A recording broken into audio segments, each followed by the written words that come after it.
Who did this to you?"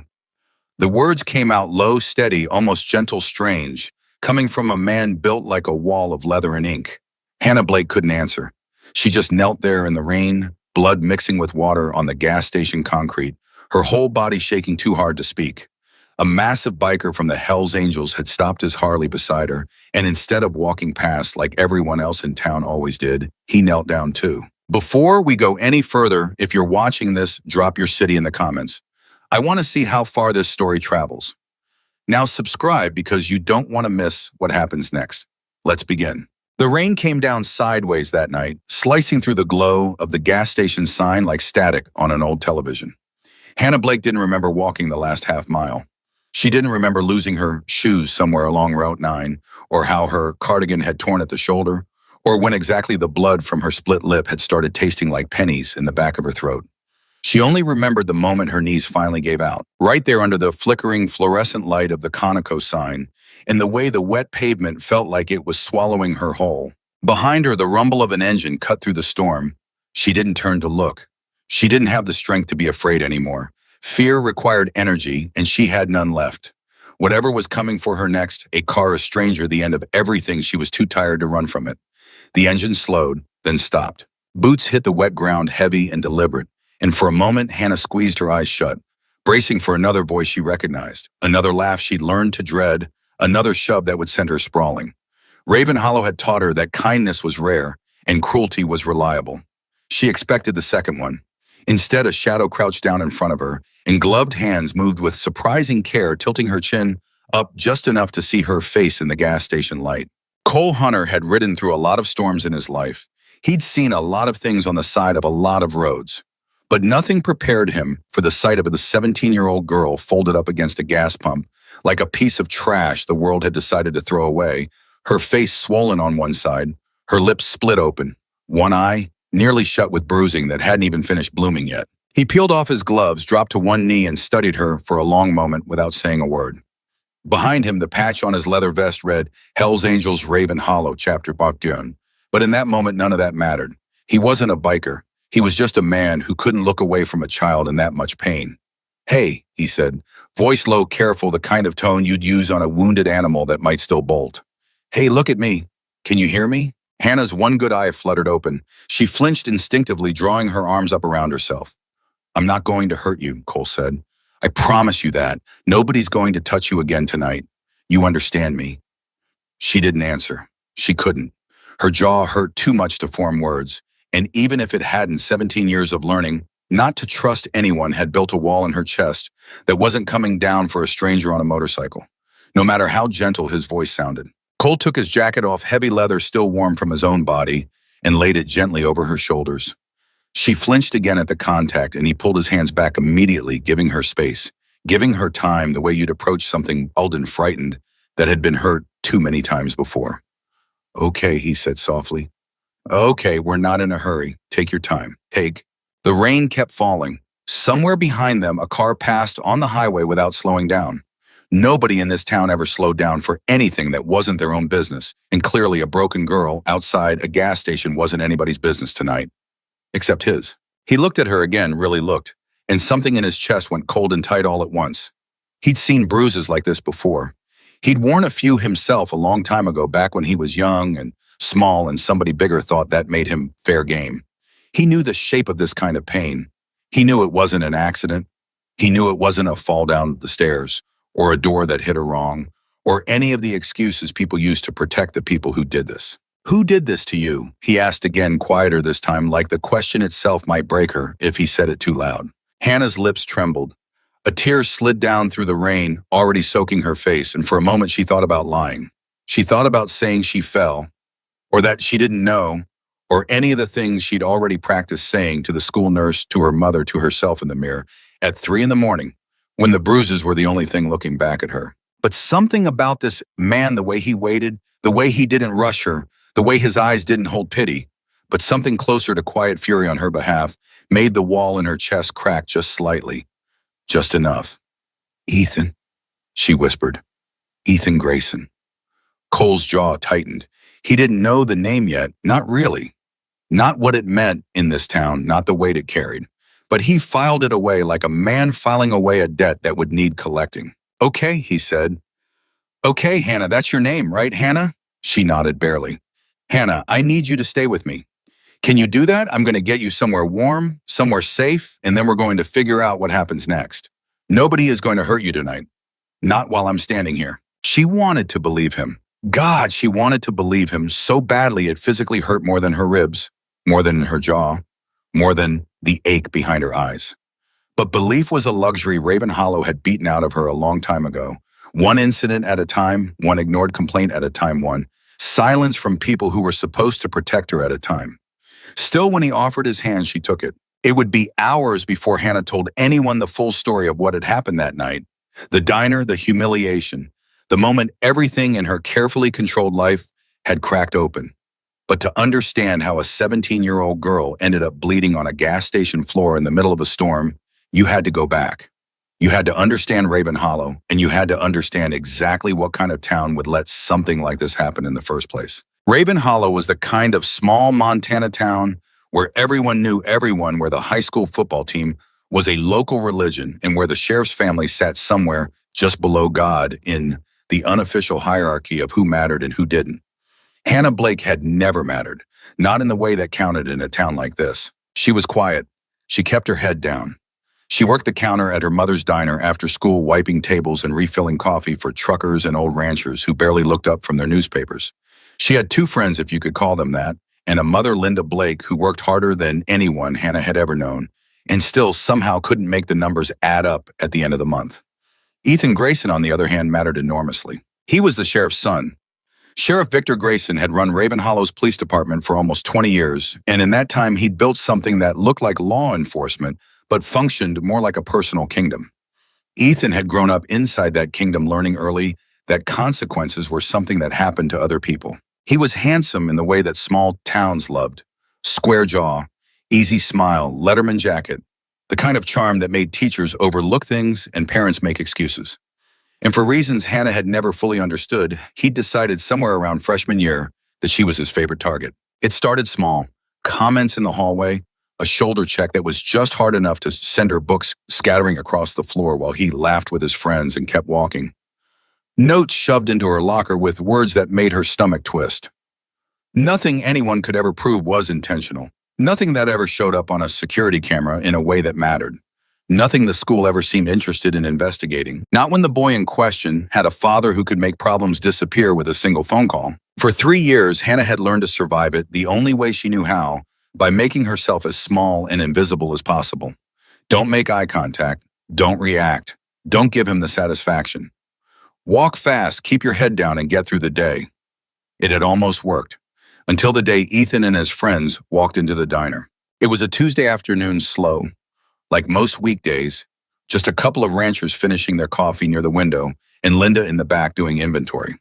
Hannah was behind the counter refilling the napkin dispensers when the bell above the door jingled, and Ethan Grayson walked in with 3 of his friends already laughing about something already loud in the way that boys like him were always loud because the world had taught them their voices deserved the most space in any room. "Well, look who it is," Ethan said, sliding into a booth with exaggerated ease.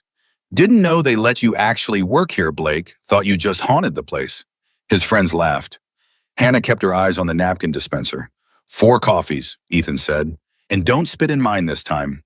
"I've never done that," Hannah said quietly, because it was true, and because some small, exhausted part of her still believed that facts mattered. "Sure you haven't." Ethan grinned at his friends. "She's probably too scared. Look at her. She's shaking, just standing there." She wasn't shaking. Not yet. But the comment landed anyway, the way his comments always did, finding the exact soft place where it would hurt the most. Hannah brought the coffees. She set them down carefully, one by one, trying to keep her hands steady, trying not to give him anything to laugh about. She almost made it. She was reaching to set the last cup down when Ethan shifted his leg at the exact wrong moment and the tray tipped and hot coffee splashed across his shirt and jeans. The diner went silent. "Are you kidding me?" Ethan shot to his feet, staring down at the stain spreading across his shirt. "You did that on purpose." "I didn't." Hannah started, already reaching for a towel, her heart slamming against her ribs. "I'm so sorry. Let me get away from me."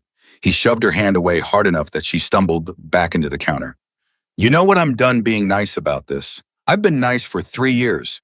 You want to know why nobody in this town likes you, Blake? Because you're pathetic. Your mom's diner is a joke. Your dad left because he couldn't stand looking at either of you, and you walk around here like you're some kind of victim when really you're just... That's enough. The voice came from the back of the diner, and it wasn't loud, but it cut through the room like a blade.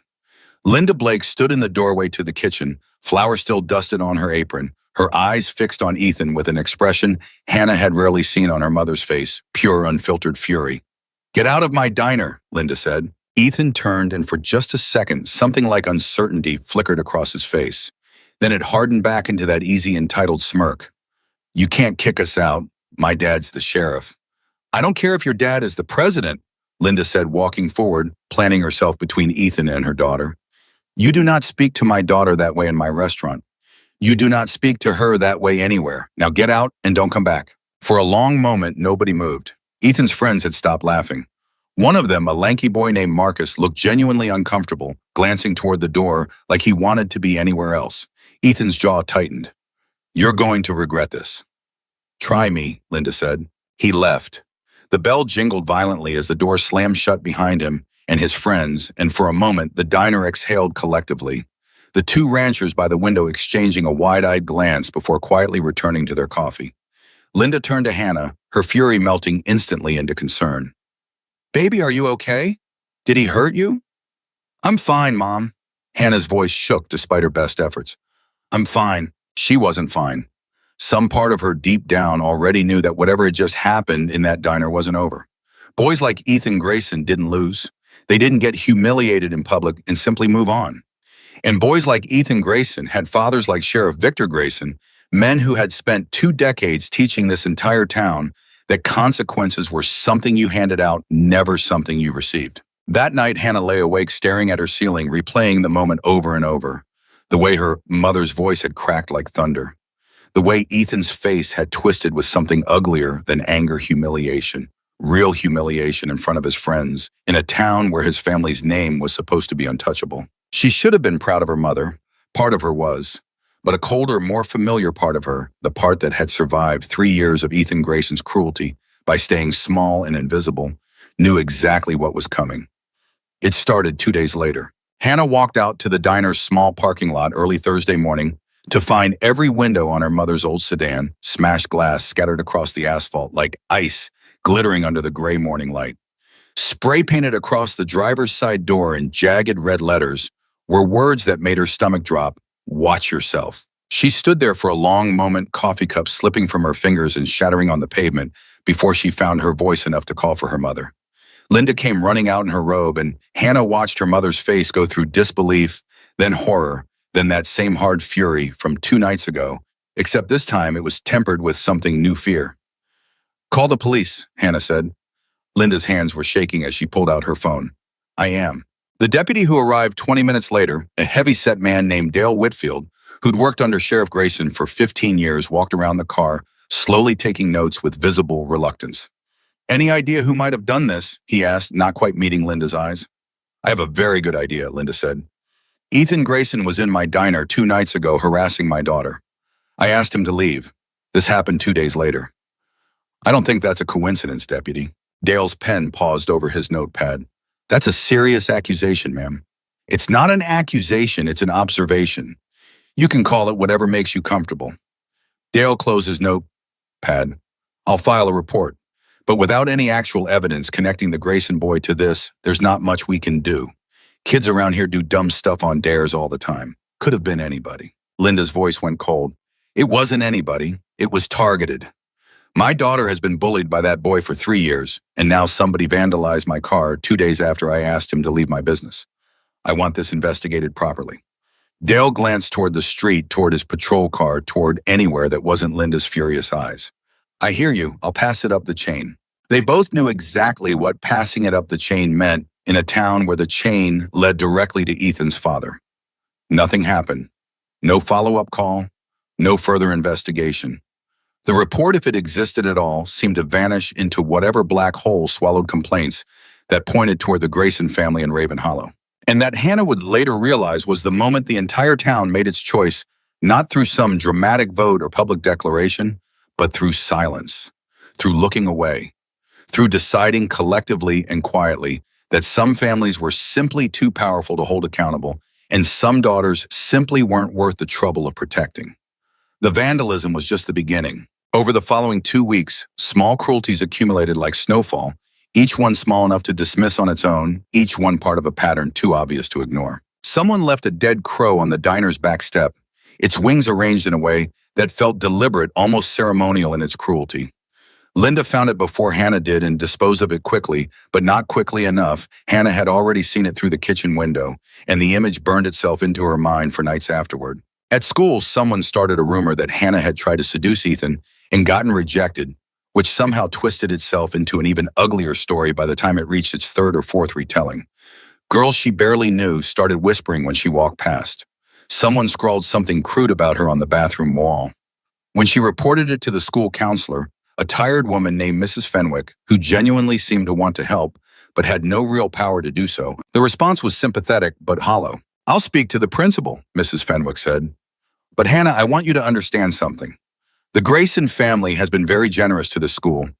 There's sensitivity around anything involving that family. I'm not saying that's right. I'm saying I want you to be prepared for how slowly this might move." "He's the one hurting me," Hannah said, her voice breaking despite her best efforts to keep it steady. "Why does it matter whose family he's from?" Mrs. Fenwick's eyes softened with something that looked almost like shame. "It shouldn't matter. I know it shouldn't. I'm sorry, Hannah. I really am. Sorry didn't fix anything. Sorry didn't stop the whispers or the note that appeared in her locker reading, 'You and your mom should leave town,' or the brick that came through the Blake family's living room window on a Saturday night, while Hannah and her mother were watching television, shattering glass across the carpet just feet from where Hannah had been sitting seconds before. Linda called the police again. Dale Whitfield came again, took another report, offered the same helpless shrug. "I'll pass it up the chain," he said again. And this time Linda didn't even bother arguing. She just stood in her living room, staring at the glass scattered across her carpet at the brick lying near the couch with a note rubber banded to it that read simply, "Last warning." "We need to leave," Linda said quietly that night after Hannah had swept up the last of the glass. "Hannah, I think we need to leave this town." "And go where Mom," Hannah's voice cracked. "With what money you've put everything into that diner. We can't just run. I don't care about the diner if something happens to you. Nothing's going to happen to me." Hannah didn't believe her own words even as she said them, but she needed her mother to believe them, needed at least one of them to hold on to some fragile hope that things wouldn't get worse. They got worse. The social media posts started a week later. Fake accounts untraceable posting doctored photos of Hannah with cruel captions tagging half the school so the humiliation would spread as fast and as far as possible. Hannah watched the comments pile up under her own photo, strangers and classmates alike, piling cruelty onto cruelty, and she felt something inside her start to crack in a way that had nothing to do with bruises or broken glass. She stopped eating lunch in the cafeteria. She started taking the long way around the school to avoid certain hallways. She stopped looking at her phone because every notification felt like a small blade waiting to cut her. She watched her mother age years in weeks, dark circles deepening. Under her eyes, the diner's evening customers thinning out as rumors and pressure from unknown sources made regulars quietly disappear. Raven Hollow wasn't just watching Hannah suffer. Raven Hollow was participating in it. One silence at a time, one averted gaze at a time, one report that vanished into nothing at a time. And Sheriff Victor Grayson, sitting behind his desk at the station with his son's humiliation still fresh in his mind, had made his own quiet decision about how far this was going to go, a decision Hannah wouldn't fully understand the shape of until it was almost too late. The night everything finally broke started like any other. Hannah had closed the diner alone. Linda had gone to the bank to plead for an extension on their loan, something she'd been doing more and more often as the diner's revenue kept shrinking under the weight of the town's collective cold shoulder. Hannah locked up around 9, the streets quiet, the rain just beginning to fall in that thin, cold way that Montana nights sometimes had a warning of something heavier to come. She was halfway across the parking lot when she heard the voices. "There she is." Ethan stepped out from behind a parked truck, and this time he wasn't alone. 3 friends flanked him, and something about their energy was different from the usual mocking cruelty. It was sharper, angrier, like the humiliation from the diner had been simmering for weeks and had finally reached a full dangerous boil. "Ethan, please," Hannah said, backing up, her keys clutched tight in her fist. "Just leave me alone. I don't want any trouble." You should have thought about that before you humiliated me in front of everyone, Ethan said, stepping closer. You and your mom think you're better than us. You think you can just embarrass me and there's no consequences. I didn't do anything. You spilled coffee on me on purpose. It was an accident. Everything's always an accident with you people, isn't it? The rain thickened.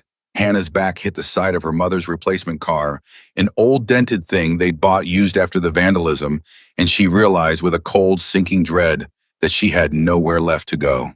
Ethan, please, she whispered, and for the first time, real fear cracked through her voice, the kind of fear that came from finally understanding that this wasn't going to end with words. What happened next happened fast, a shove that sent her stumbling into the wet pavement, a voice snapping something cruel, a fist that connected before she even understood it was coming.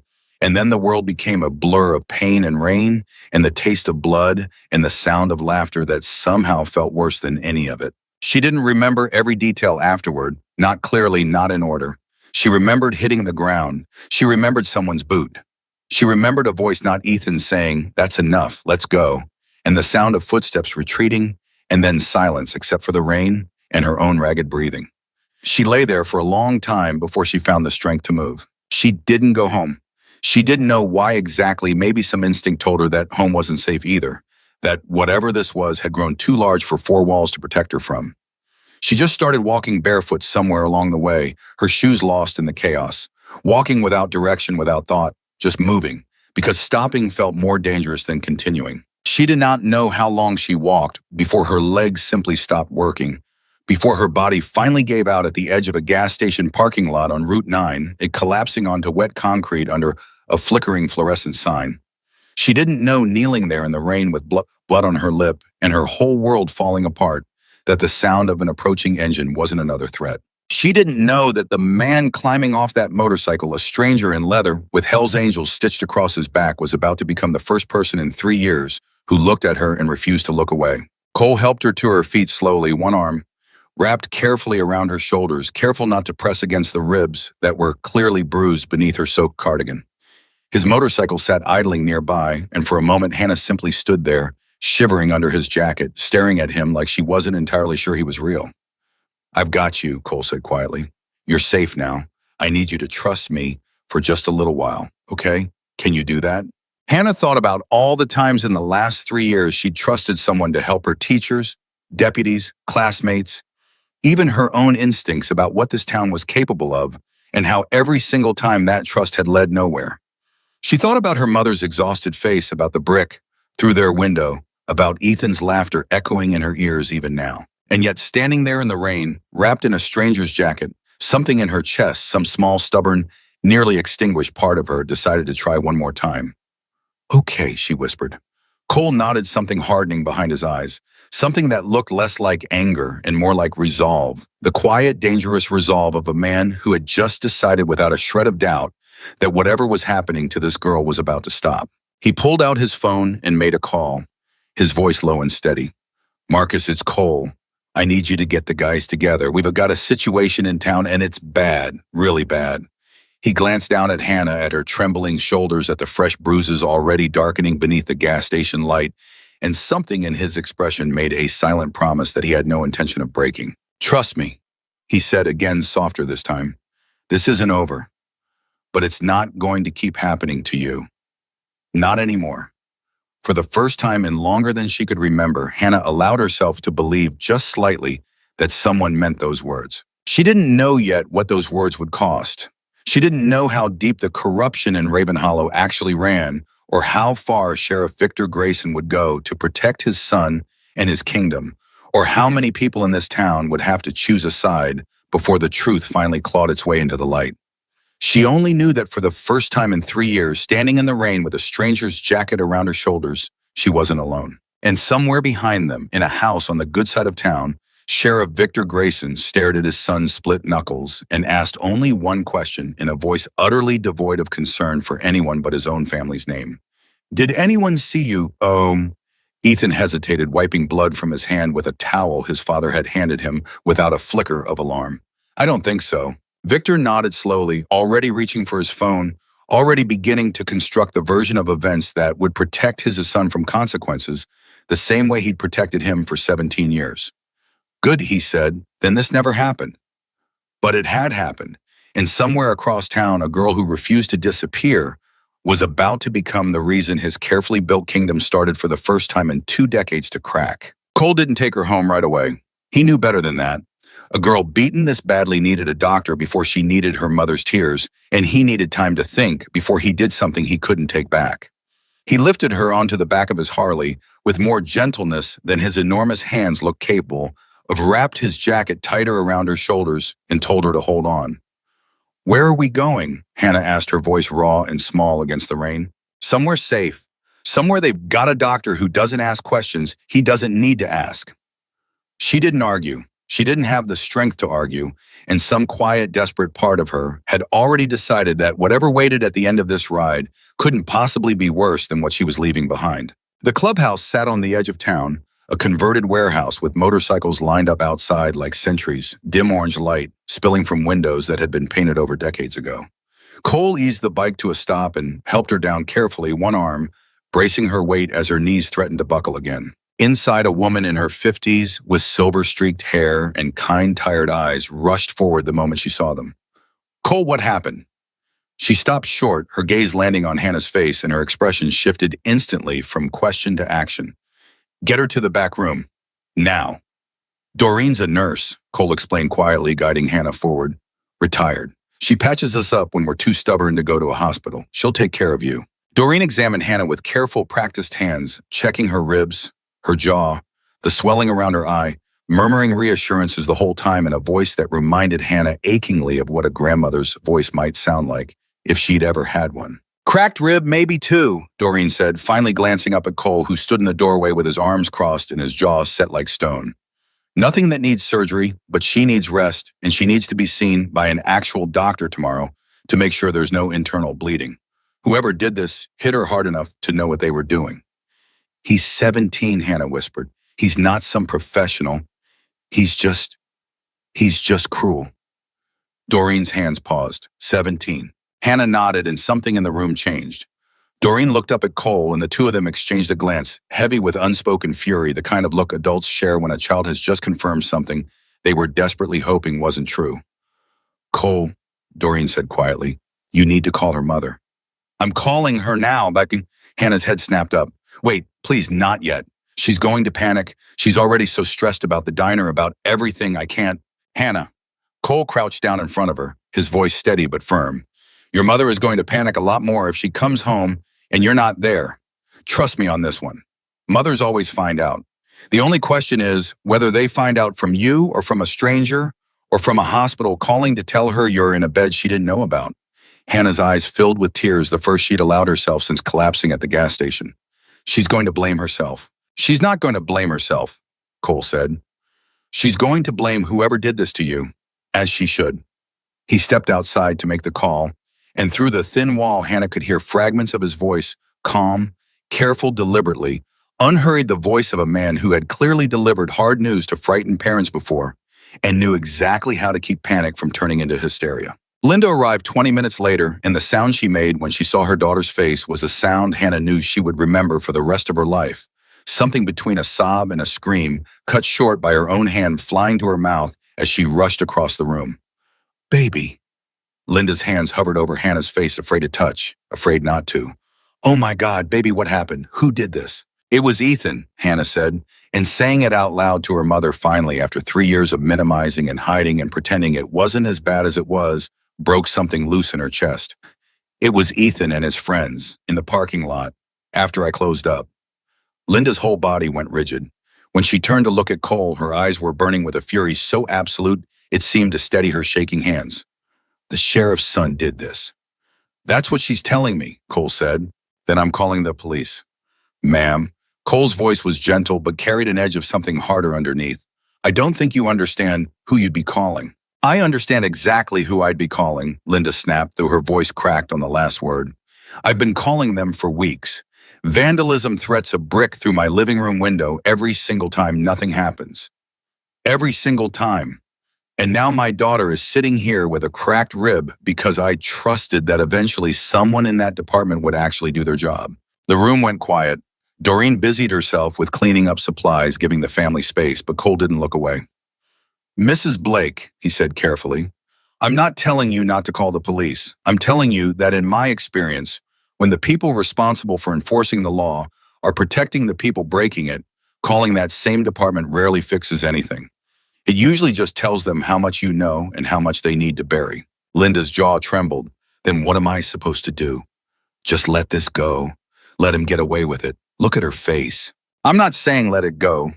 Cole's voice hardened just slightly, just enough to reveal the steel underneath the calm. I'm saying there's a smarter way to fight this than walking into a police station run by the boy's father and hoping for justice that clearly hasn't come in weeks of trying. You need evidence. You need witnesses who will actually talk, and you need people standing behind you who aren't afraid of Victor Grayson. And I suppose you're volunteering, Linda said, though the edge in her voice had softened just slightly into something closer to desperate hope. I am, Cole said simply. My club doesn't let things like this slide. Not when it's a kid.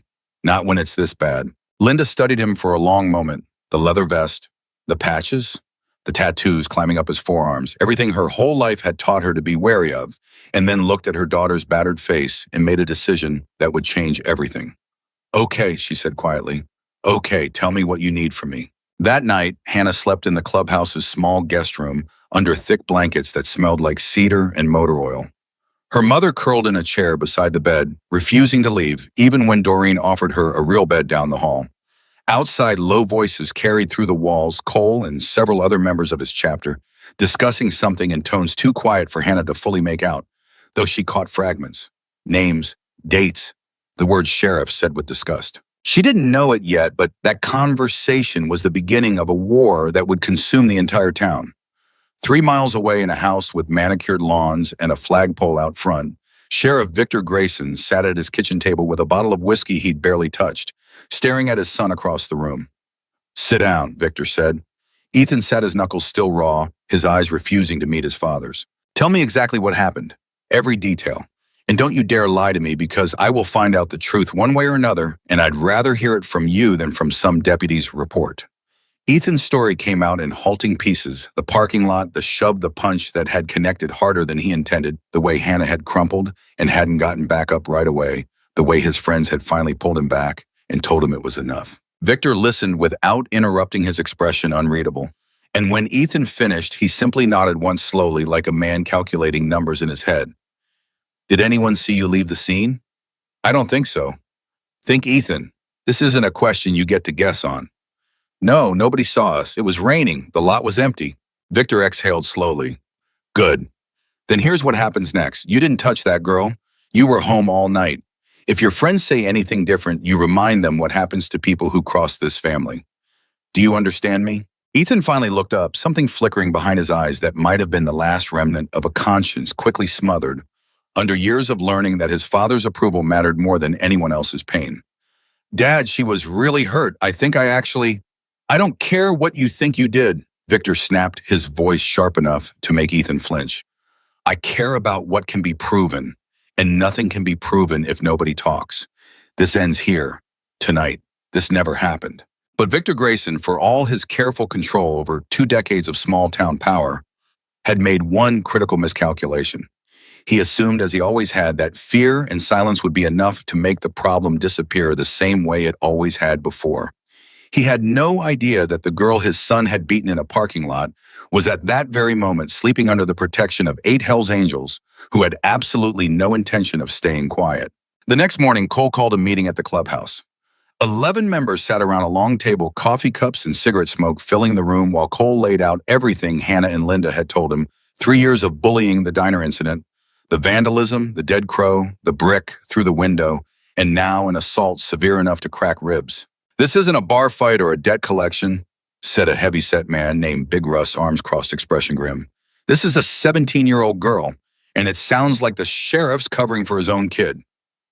That's exactly what it is, Cole said. So what's the play? Asked another member, a wiry man everyone called Preacher, despite having never set foot in a church in his adult life. We can't exactly ride up to the police station and demand justice. That's not how this works, and you know it. No, Cole agreed, but we can make sure nothing else happens to that family while we figure out how to actually get justice. We put eyes on the diner. We put eyes on their house. We make sure everyone in this town knows that girl isn't alone anymore, And if Grayson wants to keep pretending nothing happened, he's going to have to explain why 5 Harleys are parked outside her house every night. Big Russ nodded slowly. And the evidence? That's the harder part, Cole admitted. No witnesses who will talk. No security cameras in that parking lot. Just her word against a sheriff's kid with 3 friends backing whatever story his father tells him to say. Then we need someone who isn't afraid of Grayson to start digging, Preacher said. Someone who can actually do something with whatever we find. Cole nodded slowly, an idea already forming. I know someone. Journalist. Used to work for a paper in Billings before it folded. She's been sniffing around this county for a year looking for exactly this kind of story. Patricia Reeves. You trust her? I trust that she hates corrupt cops more than she's afraid of getting on their bad side, Cole said. That's good enough for me. That afternoon, while the club began organizing patrols around the Blake Diner in residence, Hannah sat in Doreen's kitchen, picking at a bowl of soup that she didn't have the appetite to finish. Her ribs ached with every breath, and the bruise around her eye had darkened overnight into something almost purple-black. But for the first time in weeks, she didn't feel like she was waiting for the next terrible thing to happen. You don't have to eat if you're not hungry, Doreen said gently, sitting across from her. But you should try. Your body needs it to heal. Thank you, Hannah said quietly, for everything. I don't even know how to... You don't need to thank me, sweetheart. Doreen reached across the table and squeezed her hand. What happened to you was never okay. Not for one single day of those 3 years. I'm just sorry it took this long for someone to actually step in. Hannah's eyes stung. Why do you think he did it, Cole, I mean? Why does he even care? He doesn't know me. Doreen was quiet for a moment, choosing her words carefully. Cole's had a hard life before the club, before any of this. I won't tell his story for him because it's his to tell if he ever wants to. But I'll tell you this, he knows what it's like to be a kid nobody protected. And he made a promise to himself a long time ago that if he ever had the power to stop that from happening to someone else, he would, every single time. Before Hannah could respond, the door burst open and Cole stepped in, his expression tight with barely controlled anger, phone still in his hand. They burned it, he said. Hannah's stomach dropped. Burned what? The diner. Someone set a fire behind the kitchen an hour ago. Fire department's there now. Your mom's on her way. Hannah was on her feet before her ribs could remind her how badly that decision hurt, gasping through the pain as she grabbed for her jacket. I need to see it. I need to see her. I'll drive you, Cole said. But Hannah, listen to me. This is going to look bad. I need you to stay calm when we get there, because there's going to be police and there's going to be a lot of eyes on you, and I don't want anyone twisting your reaction into something it isn't. The drive felt like it took an hour, though it couldn't have been more than 10 minutes. When they pulled up outside the diner, smoke was still curling from a blackened section of the roof near the kitchen, firefighters coiling hoses while a small crowd of onlookers gathered at a safe distance, whispering behind their hands. Linda stood at the edge of the parking lot, her hands pressed over her mouth, tears streaming silently down her face as she stared at the damage. Hannah ran to her the moment Cole's bike stopped, wrapping her arms around her mother despite the protest of her ribs. Mom, I'm so sorry. I'm so sorry. This isn't your fault, Linda said fiercely, holding her daughter tight. Do you hear me? None of this is your fault. This is on them. All of them. Deputy Dale Whitfield stood near the fire truck, clipboard in hand, looking distinctly uncomfortable as he approached. Mrs. Blake, I'm sorry about your restaurant. Fire marshal thinks it might have started from faulty wiring near the back. Faulty wiring, Linda repeated flatly. You're going to stand there and tell me faulty wiring caused a fire 2 days after my daughter was assaulted by the sheriff's son? Dale's eyes flicked nervously toward the crowd, toward the sheriff's cruiser that had just pulled up at the edge of the lot. Ma'am, I understand you're upset, but until the fire marshal's full report comes back, we can't just assume. You can't assume. Linda's voice rose sharp enough to cut through the murmur of the crowd. You couldn't assume when my car was vandalized. You couldn't assume when a brick came through my window. Now my business is on fire, and you still can't assume anything. When exactly does something become obvious enough for this department to actually do its job? Sheriff Victor Grayson stepped out of his cruiser, adjusting his hat, with the unbothered calm of a man who had spent 20 years believing himself untouchable. He walked over with measured, unhurried steps, his expression arranged into something that almost passed for sympathy. Linda, he said, terrible thing, a fire like this. Insurance should cover most of it, I'd imagine. Don't you dare, Linda said, her voice trembling with fury. Don't you dare stand here and act like you don't know exactly why this happened. I have no idea what you're implying, Victor said smoothly, though something flickered behind his eyes when his gaze landed on Hannah's bruised face, a flicker of calculation rather than concern. What happened to your daughter's face, by the way? That looks nasty. You know exactly what happened to her face, Hannah said, stepping forward despite her mother's restraining hand. Your son did this to me in the parking lot last night. The crowd's murmuring sharpened into something more attentive. Victor's smile didn't waver, but his eyes went cold and flat. That's a very serious accusation, young lady. Do you have any proof of that? Any witnesses? You know there weren't any witnesses, Hannah said, her voice shaking but refusing to break. It was raining, it was dark. Just like every other time, nobody happens to see what he does. I understand you're going through something difficult, Victor said, his voice taking on a patronizing gentleness that made Hannah's skin crawl. But my son was home all night. Several people can confirm that. I'd be careful about the kind of accusations you make against a minor, especially without evidence. That's the sort of thing that can follow a young person around. The threat thinly veiled behind pleasant words landed exactly as intended. Linda's face went white with rage. Are you threatening my daughter? I'm simply advising caution, Victor said, for everyone's sake. Cole, who had been standing quietly at the edge of the conversation, finally stepped forward, his presence alone enough to make several onlookers take an involuntary step back. Sheriff, he said, his voice deceptively calm, I found this girl on the side of the road last night, beaten badly enough to crack ribs. Her injuries are documented. There's a nurse who examined her within hours of the assault. If your son had nothing to do with it, I'm sure a real investigation would clear him easily enough. Unless there's a reason you're so eager to avoid one. Victor's jaw tightened as he took in Cole's vest. The patch on his chest, the small crowd of bikers who had begun gathering near the diner's edge, watching the exchange with unmistakable hostility. And who exactly are you? Victor asked. Cole Hunter, Hell's Angels Raven Hollow chapter. And I'll be honest with you, Sheriff, my club doesn't take kindly to grown men protecting other grown men who hurt kids. Doesn't matter whose son he is.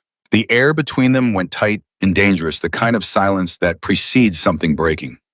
Victor's hand drifted almost imperceptibly toward his belt before he seemed to catch himself straightening instead, with forced composure. I'd be careful, Victor said quietly, about threatening a sheriff in front of witnesses. That wasn't a threat, Cole said. That was a promise. There's a difference. A threat is something you might not follow through on. For a long, taut moment, nobody spoke. Then Victor turned on his heel, motioning for Dale to finish up his notes and walk back toward his cruiser without another word, though the tension in his shoulders betrayed exactly how rattled he actually was. Linda watched him go, her whole body trembling with adrenaline and fear, and something that might have finally been hope. He's not going to let this go, she said quietly.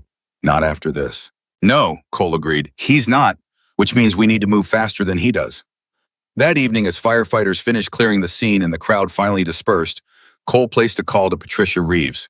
She agreed to meet the following morning, intrigued enough by his description of the situation to set aside whatever else she'd been working on. But that night, back at the clubhouse, an unexpected visitor arrived at the door, one of Ethan's friends, the lanky boy named Marcus, who had looked uncomfortable during the diner confrontation weeks earlier. He stood at the entrance, shifting nervously, clearly having debated the decision to come the entire drive over. I need to talk to someone, Marcus said when Cole answered the door. About what happened last night. I was there. Cole's expression sharpened instantly.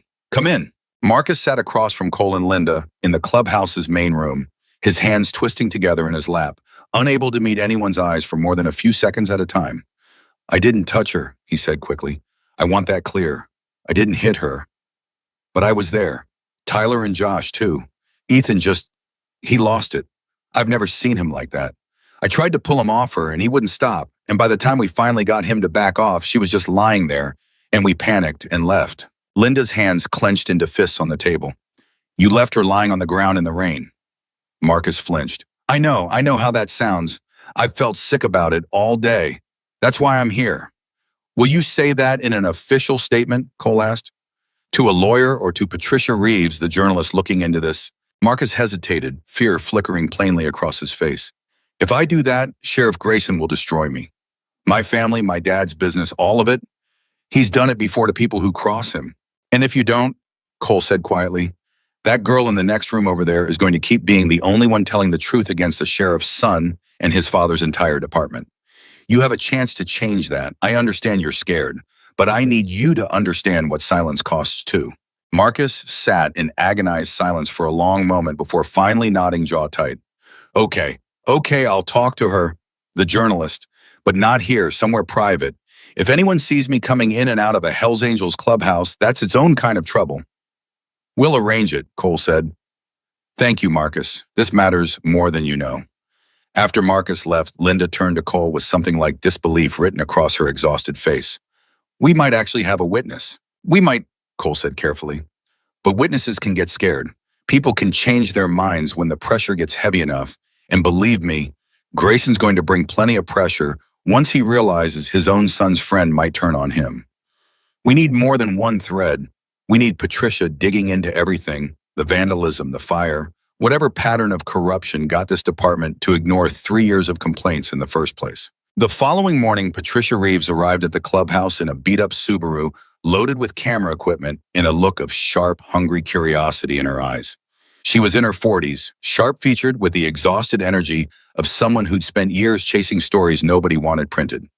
Cole Hunter, she said, shaking his hand firmly. You said this was big. I've heard that before and been disappointed plenty of times. You won't be disappointed this time, Cole said, leading her inside. Hannah told her story again, slower this time, more detailed, walking Patricia through 3 years of escalating cruelty, while Patricia's pen moved rapidly across her notepad, occasionally pausing to ask sharp-pointed questions that revealed a journalist who knew exactly what kind of holes a defense attorney would try to poke in this story later. The fire, Patricia said, looking up from her notes. Has the fire marshal's report come back yet? Not yet, Linda said. I have a contact at the county fire office, Patricia said. I'll see what I can find out unofficially. Faulty wiring stories have a funny way of collapsing under real scrutiny. She turned back to Hannah. I need you to understand something before we go any further. If we do this, if we actually publish this story, it's going to get ugly. Grayson's not going to sit quietly while his kingdom gets exposed. He's going to fight back, and he's going to fight dirty. Are you prepared for that? Hannah thought about 3 years of silence, 3 years of small cruelties compounding into something that had nearly broken her entirely, 3 years of watching adults who should have protected her look away instead. I've been living in ugly for 3 years, Hannah said quietly. At least this way, it might actually mean something. Patricia nodded slowly, something like respect flickering across her sharp features. All right, let's build this case properly then. I want documentation of everything, every complaint you filed, every date, every incident. I want photos of your injuries, time-stamped. I want that witness statement from your friend Marcus, if he's willing. And I want to talk to your deputy, the one who kept telling you he'd pass it up the chain. Something tells me he's not as loyal to Grayson as he's had to pretend to be. Over the following days, the investigation began taking shape piece by careful piece. Patricia met privately with Marcus, who nervously but firmly corroborated Hannah's account of the parking lot assault. She tracked down the fire marshal's preliminary findings, which noted, buried in bureaucratic language, that the fire's point of origin showed signs inconsistent with simple electrical failure signs, in fact consistent with accelerant. And then in a development nobody had anticipated, Deputy Dale Whitfield showed up at the clubhouse, late one night alone, out of uniform, looking like a man who hadn't slept properly in days. I need to talk to someone, he said when Cole opened the door, before I lose the nerve to do it. Inside, Dale sat across from Cole and Patricia, his hands wrapped tightly around a cup of coffee he wasn't drinking. I've worked under Victor Grayson for 15 years, he began. I've looked the other way more times than I can count. Small things mostly, speeding tickets that disappeared for the right people, complaints that got buried. I told myself it wasn't my job to rock the boat, that I was just following orders, that it wasn't really my responsibility. He looked up and his eyes were red-rimmed and exhausted. But that girl's face, I keep seeing it every time I close my eyes. And I know that fire wasn't an accident. I overheard Victor on the phone the night before it happened, talking to someone about sending a message to the Blakes. I didn't think much of it at the time. I should have. Will you testify to that? Patricia asked, her pen already moving. Dale's jaw tightened. If I do that, my career is over. My pension, everything I've worked for. Victor will make sure of it one way or another. And if you don't, Cole said quietly, how many more girls do you think end up exactly where Hannah did? How many more fires? How many more bricks through windows? Dale was silent for a long time, staring down at his untouched coffee. When he finally spoke, his voice was hoarse.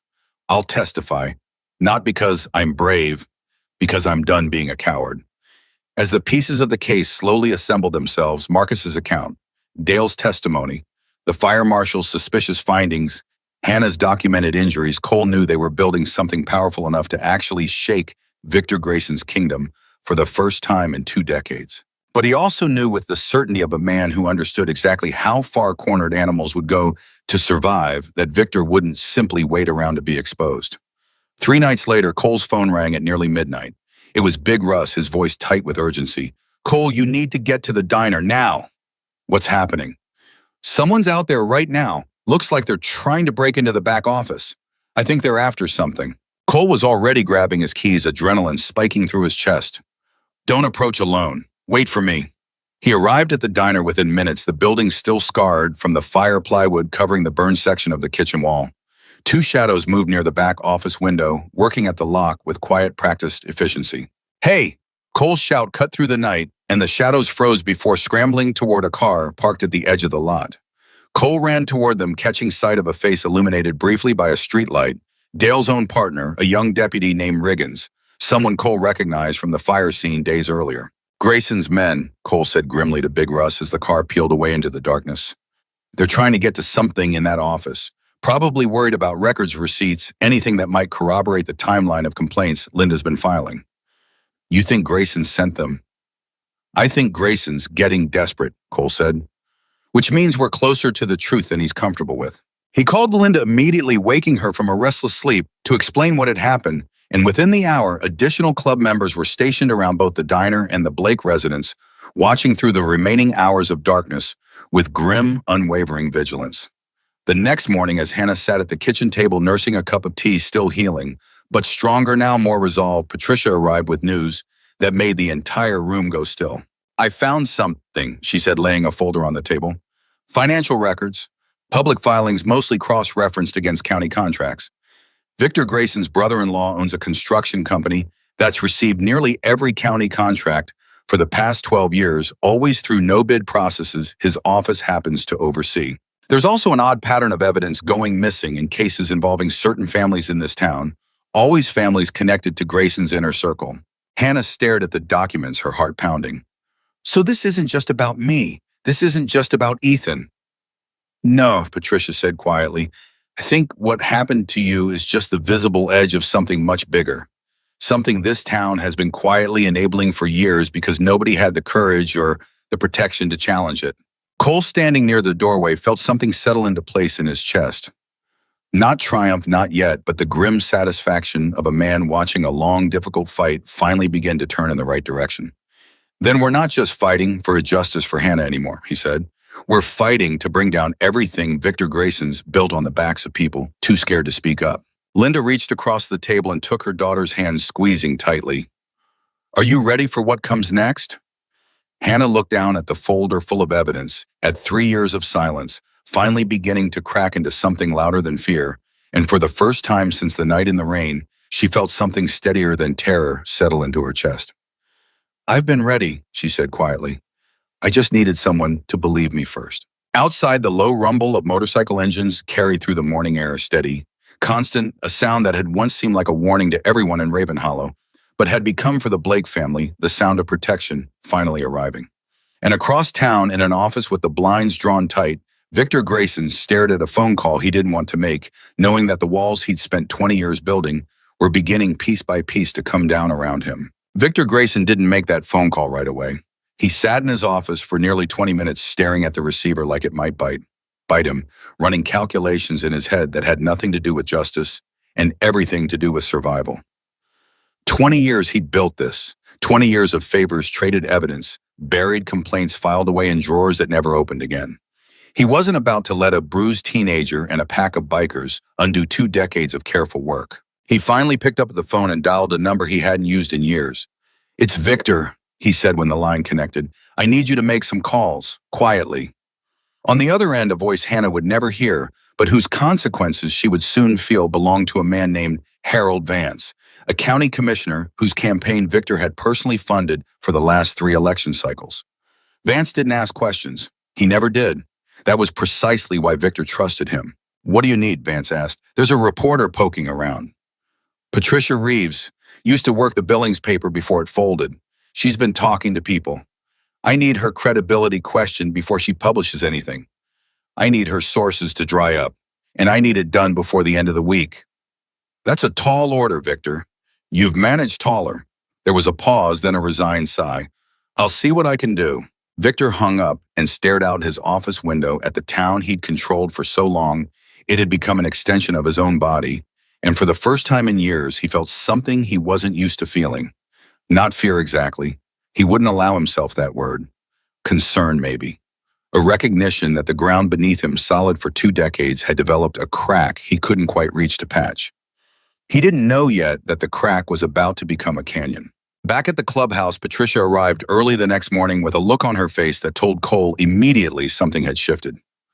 "My editor at the paper I used to freelance for called this morning," she said, dropping into a chair at the long table. "Said he'd heard I was stirring up trouble in Raven Hollow, and that he'd prefer I hold off on submitting anything until things cooled down." "Grayson," Cole said flatly. "Almost certainly. Word travels fast when you've got the right people in your pocket." Patricia's jaw tightened. But here's the thing about journalists who've been pushed around by small-town power before it doesn't scare us off. It makes us dig harder. "So what's the plan?" "I'm not going through the paper anymore. I'm going independent. I've got a platform online with a decent following from my investigative work in Billings. When this story's ready, I publish it myself, video and all, and no county commissioner or editor with a grudge can bury it before it reaches people." Hannah, sitting quietly at the end of the table nursing tea that had long since gone cold, felt her stomach twist with a mixture of fear and something that might have been excitement. "You mean like on camera me talking about everything?" "If you're willing," Patricia said gently. "I won't pressure you into it. But written articles get buried, disputed, argued over in comment sections by people who never bothered reading past the headline.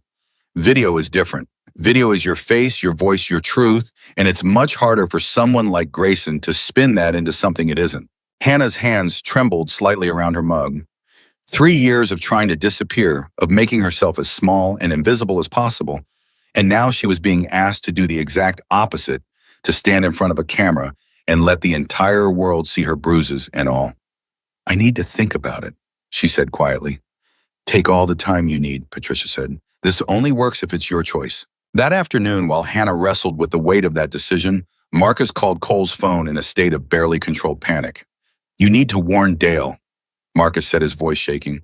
"I overheard my dad talking to someone from the department. They know Dale's been talking to people. They're planning to transfer him to some outpost near the Canadian border, effective immediately. Get him out before he can testify." Cole's blood ran cold. Today, this afternoon, I think. Cole called Dale immediately, and the deputy answered on the second ring, his voice already tight with tension. "I know," Dale said before Cole could even explain. "I just got the call. Effective immediately, no explanation, no discussion. 22 hours from now, I'm supposed to be reporting to a station 400 miles from here." "Don't go," Cole said. "Cole, if I refuse a direct transfer order, I lose my job. No pension, no severance, nothing. 15 years gone, just like that. If you go," Cole said, his voice hard and urgent, "you're gone before Patricia can get your statement on record. You disappear into some outpost, and suddenly the one law enforcement witness willing to talk about a Grayson's corruption is 400 miles away and conveniently unreachable. You think that's a coincidence?" Dale was silent for a long moment. When he finally spoke, his voice had steadied into something resolute. "What do you need me to do?" "Come to the clubhouse. Now, before that transfer order becomes official. Give Patricia your statement today on camera while you're still a deputy with something to lose by lying." Dale arrived within the hour, and Patricia recorded his statement with careful precision. Every detail about the overheard phone call before the fire, about complaints buried at Victor's direct instruction, about a pattern of corruption stretching back years that Dale had participated in through silence and was now determined to help dismantle through testimony. "They're going to destroy me for this," Dale said quietly when the recording finished, staring at his own hands like he barely recognized them. "Maybe," Cole said. "Or maybe you just became the reason this whole thing finally falls apart the right way." But Victor Grayson wasn't finished escalating. That evening, as the sun dipped below the mountains and the temperature began its familiar plunge, 3 patrol cars pulled up outside the Blake residence, lights flashing, but sirens silent in a display clearly meant to intimidate rather than inform. Linda stepped outside, Hannah close behind her, both women's hearts pounding, as Sheriff Grayson himself emerged from the lead vehicle, flanked by two deputies Hannah didn't recognize. "Evening, Linda," Victor said, his voice carrying that same practiced pleasantness that made Hannah's skin crawl. "I have a warrant here to search these premises." "A warrant for what?" Linda demanded. "We've received a complaint regarding stolen property," Victor said, unfolding a document with theatrical slowness. "Something about restaurant equipment that may have been improperly obtained. Insurance fraud is a serious matter, Linda." "That's absurd," Linda said, her voice shaking with fury. "I've owned that diner for 12 years. Every piece of equipment in there has receipts." "Then you won't mind us confirming that," Victor said smoothly, already motioning his deputies forward. Cole, who had been stationed nearby as part of the club's rotating watch, stepped forward from the shadows, his presence immediately shifting the entire dynamic of the confrontation. "That's a legitimate warrant?" he asked, examining the document Victor held with a scrutiny that clearly made the sheriff uncomfortable. "Signed by Judge Whitmore this afternoon," Victor said. "Judge Whitmore," Cole repeated. "The same Judge Whitmore who officiated your daughter's wedding last spring." Something flickered across Victor's face, the first genuine crack Hannah had seen in his composure since this had all started. "I don't see how that's relevant." "I think a judge in your daughter's wedding party signing a search warrant against a family that's actively building a corruption case against you is extremely relevant," Cole said. "In fact, I think Patricia Reeves would find that detail fascinating." Victor's eyes narrowed. "Are you obstructing a legal search, Mr. Hunter?" "No," Cole said calmly. "I'm documenting it. Every word of this conversation, in fact." He held up his phone, its screen clearly recording. "Because something tells me if this search doesn't turn up whatever stolen property you're claiming exists, it's going to look an awful lot like harassment and intimidation against a family that's cooperating with an active investigation into your department." For a long, tense moment, Victor stared at the phone, at Cole's unwavering expression, at the growing number of neighbors who had begun stepping onto their porches to watch the confrontation unfold. Small towns had a way of turning even private crises into public spectacle, and Victor Grayson, for the first time in years, found himself uncomfortably aware of being watched. "Search the property," he finally ordered his deputies, his voice tight. The search turned up nothing, of course, because there was nothing to find. The deputies spent 45 minutes going through the Blake residence and what remained of the diner, finding nothing more incriminating than expired coupons and a stack of unpaid bills, while Cole's recorded footage captured every unproductive minute of it. When Victor finally left his deputies trailing behind him in visible discomfort, Linda turned to Cole with tears of frustrated relief in her eyes. "He's trying to bury us in harassment until we give up." "I know," Cole said, "which is exactly why we can't give up."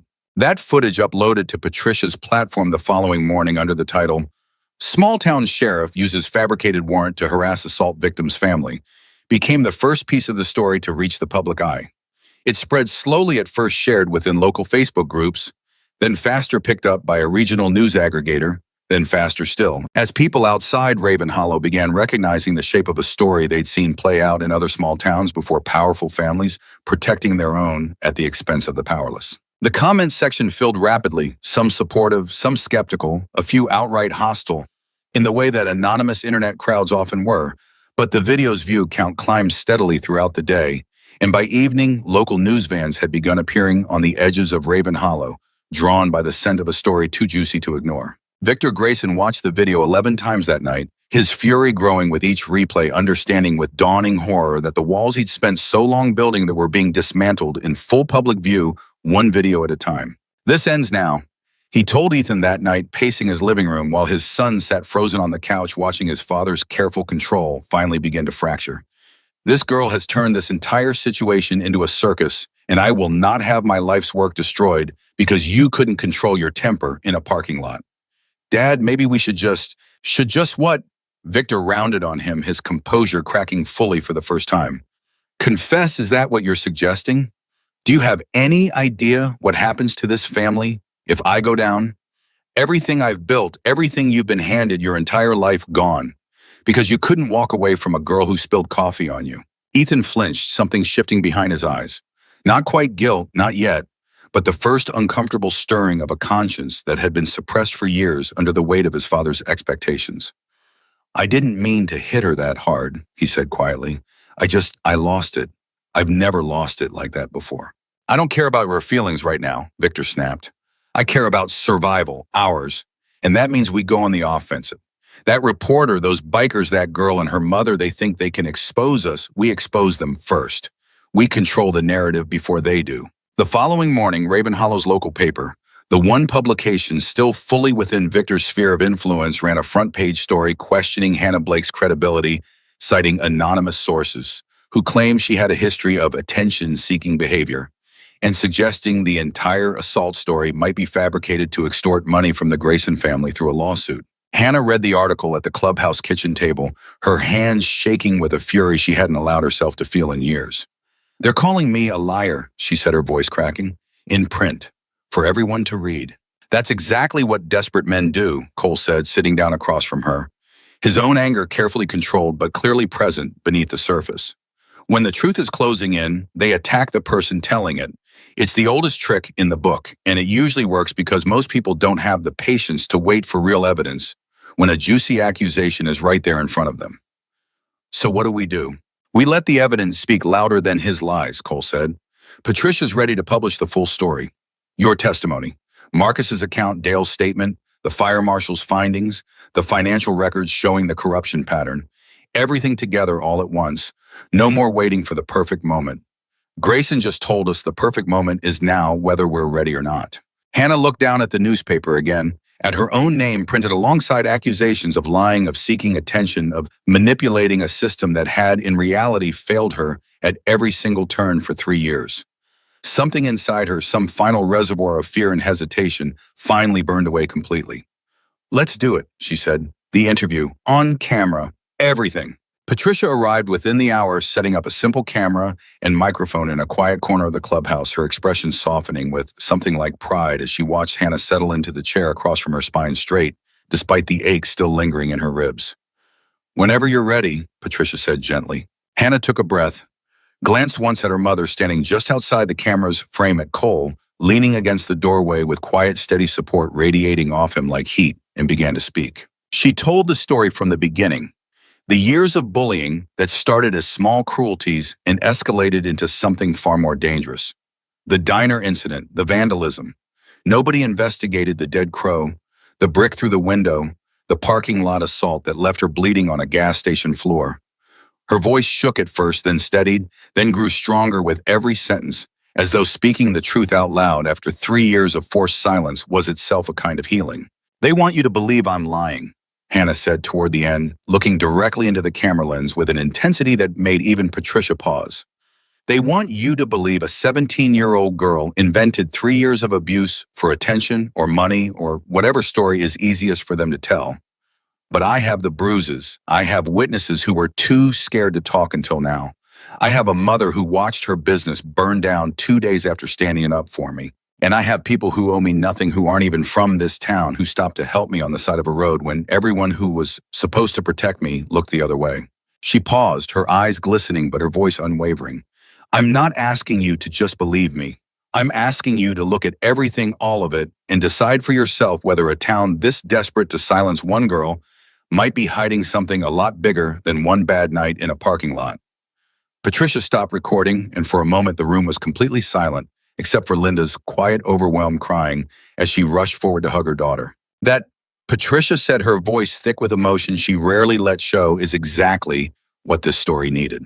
She published everything that night, the full interview, Marcus's corroborating statement with his face blurred for protection, Dale's on-camera testimony about the corruption he'd witnessed and participated in, the financial documents revealing years of no-bid contracts funneled to Victor's family, and the fire marshal's suppressed findings suggesting the diner fire had been deliberately set. The story exploded. Within 6 hours, it had been shared thousands of times. Within 12 hours, a major national outlet picked it up, running their own version of the story under a headline that read, "Small-town sheriff's corruption exposed after Hell's Angels intervene to protect assault victim." By morning, Raven Hollow's quiet streets were lined with news vans, reporters interviewing anyone willing to speak on camera, the entire fabric of the town's careful silence unraveling in real time. Victor Grayson watched the coverage from his office, his face ashen, his hands trembling with a rage he could no longer contain. His phone rang constantly, reporters seeking comment, county officials distancing themselves rapidly, Even Harold Vance calling to inform him, with barely concealed panic, that he could no longer afford to be associated with whatever was happening in Raven Hollow. "You said you'd handle this," Victor snapped into the phone. "I said I'd make some calls," Vance shot back. "I didn't sign up for national news coverage and a corruption investigation." "You're on your own with this one, Victor." The line went dead. Victor sat alone in his office watching his empire collapse in real time on a laptop screen and felt something he hadn't felt in 20 years of unchecked power, genuine cold fear. But cornered men rarely surrender quietly, and Victor Grayson was far from finished. That evening, as Hannah and her mother sat in the clubhouse watching the story continue to spread across every platform imaginable, Cole received a call that made his blood run cold. "Cole, it's Marcus." The boy's voice was frantic, barely coherent.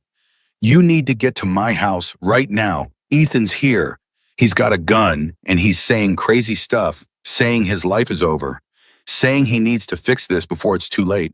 The line cut off abruptly, and Cole was already moving, grabbing his keys and shouting for Big Russ to follow, his heart hammering with a dread that had nothing to do with corruption charges or public exposure and everything to do with a teenage boy who had spent his entire life being told consequences didn't apply to him, now facing the terrifying reality that they finally unavoidably did. "Stay here," Cole told Hannah and Linda, his voice sharp with urgency. "Lock the doors. Don't let anyone in who isn't Club." "What's happening?" Hannah asked, fear flooding back into her voice. "I don't know yet," Cole admitted, "but I need to find out before someone gets hurt who doesn't deserve it." He tore out of the clubhouse parking lot, engine roaring into the darkening evening, racing toward Marcus's house with Big Russ close behind both men, fully aware that whatever waited for them there, the story that had already torn one family's carefully constructed lives apart, was about to reach a breaking point neither of them could fully predict. Behind them, back at the clubhouse, Hannah stood at the window watching the taillights disappear into the night, her heart pounding with a fear that felt disturbingly familiar. The fear of waiting to find out just how much worse things could still get before they finally got better. Cole's headlight cut through the darkness as he took the last turn toward Marcus's house. Too fast, tires skidding slightly on loose gravel before catching again. Big Russ was right behind him, engine roaring, both men's minds racing through every possible version of what they might find when they got there. They pulled up to see Marcus standing in his own front yard, hands raised, backing slowly away from the porch where Ethan stood with a pistol hanging loose in his trembling hand, tears streaming down his face, his whole body shaking like a man coming apart at every seam. "Ethan!" Cole shouted, swinging off his bike but keeping his distance, hands raised in a gesture of peace. "Ethan, look at me. Put the gun down." Ethan's eyes were wild, red-rimmed, darting between Cole and Marcus, like a cornered animal that no longer recognized the difference between threat and rescue. "This is your fault," he said, his voice cracking. "All of it. You and that girl and that reporter, you destroyed my family. My dad's going to prison because of you." "Your dad's going to prison because of what your dad did," Cole said, keeping his voice low and even, the same careful tone he'd used with Hannah on that rain-soaked night weeks ago. "Not because of me, not because of Hannah. Put the gun down, Ethan, before this becomes something you can't take back." "I already can't take it back." Ethan's voice broke into something raw and desperate. "I hit her. I actually hit her, and I keep seeing it over and over, and I don't even recognize myself anymore. My whole life, everyone told me I could do whatever I wanted, and nothing would happen. Nothing was ever supposed to happen. But something did happen," Cole said. "And now you get to decide what happens next. You can put that gun down and start being a person who actually takes responsibility for what he did. Or you can make tonight so much worse than it already is for you, for Marcus, for your family. Which one do you want, Ethan? Because right now, you're the only one who gets to choose." For a long, agonizing moment, nobody moved. Marcus stood, frozen sweat beading on his forehead, despite the cold night air. Big Russ had positioned himself slightly to the side, ready to move if things went wrong, his massive frame tense with barely restrained readiness. Then Ethan's shoulders collapsed, the gun slipping from his fingers and clattering onto the porch steps, and he crumpled down after it, sobbing in a way that sounded nothing like the confident, cruel boy who had terrorized Hannah for 3 years.